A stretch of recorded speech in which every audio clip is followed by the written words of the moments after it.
Hello people, welcome back. I'm Manish Swagle and this is my YouTube channel. And before starting anything, I would like to say thank you to everyone who subscribed to my channel. Recently, we crushed our 500 subscriber marks and that is amazing. Thank you so much for your support and love. And for those who are new to this channel, I create videos about Blender, softwares, Linux, and currently artificial intelligence.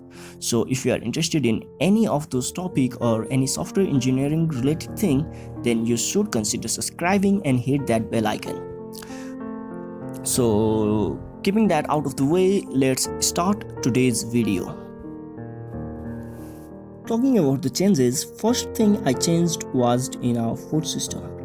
If you have watched my previous video, you would know that I had implemented a food system where our agent can eat the food and get back their health. But the problem with that system is that the food used to generate in every few seconds and there was no any other way of disposing that food except for the agent to eat them. And that created the problem of overfood, where the map would fill with the food if the player haven't gone to that part of the map and ate the food. So to solve that, I just changed the system and made it more realistic, or say eco-friendly. So I gave the lifetime to its food, so if the food is not eaten in certain period of time, it get decays and disappear from the map.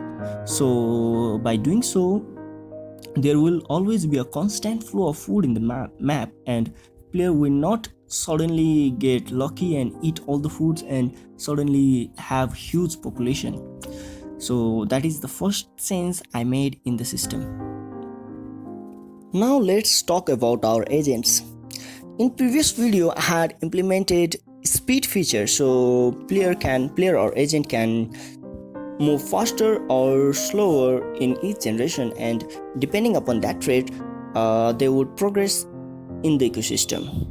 But only one property didn't make so sense, so I added two more properties, and they are size and view position.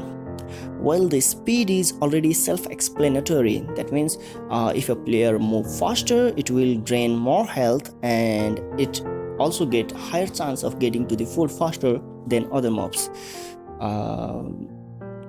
The size is also kind of self-explanatory. I mean, they can either increase the size or decrease it. If you increase the size, then you will get slightly higher speed than of those species whose size is smaller, and you will also have higher viewing radius. And the cost you have to pay for having a big size is of course your health bar. The more bigger you are, more faster your health drain. And for the last part, we have viewing position.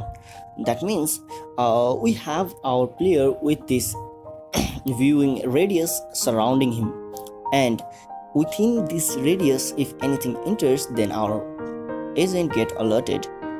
But now they can change the position of this viewing radius so that they can choose either to see a higher view in front of them and neglect their backside, or can choose to see what coming towards them and ignore about their front. This will be more useful when I will implement carnivorous thing in the system, like when one agent will attack another agent, then there might be a condition where they have to know who is following them from behind and to make decision on where to move and run. But that is the talk of the future, but I implemented it thinking about that. So that is our second point of changes in today's video. Talking about our agents, I also changed the way of initiating the initial population.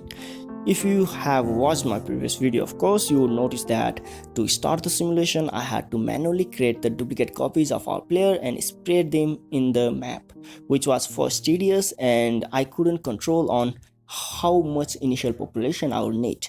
But I changed that so that now by changing just one variable, I can simply initiate as many population as I want inside our environment.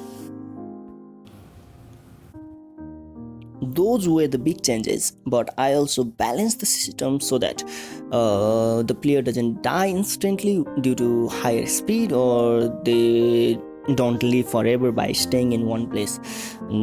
I also make sure that the player has to eat food in order to give reproduction, and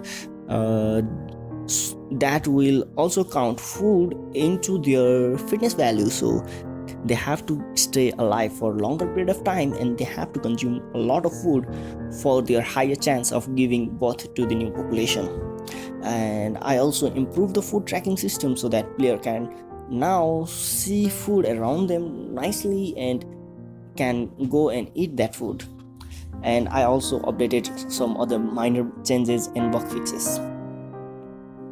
So this is it for today. For those of you who are interested in seeing the code and learning how I implemented this, I have left the link of the project in the description, so you can go to my GitHub account and see and check it out for yourself. And if you are interested in any of this kind of project in the future, or want to see where this project will go, then of course you should consider subscribing, and please comment any feedbacks.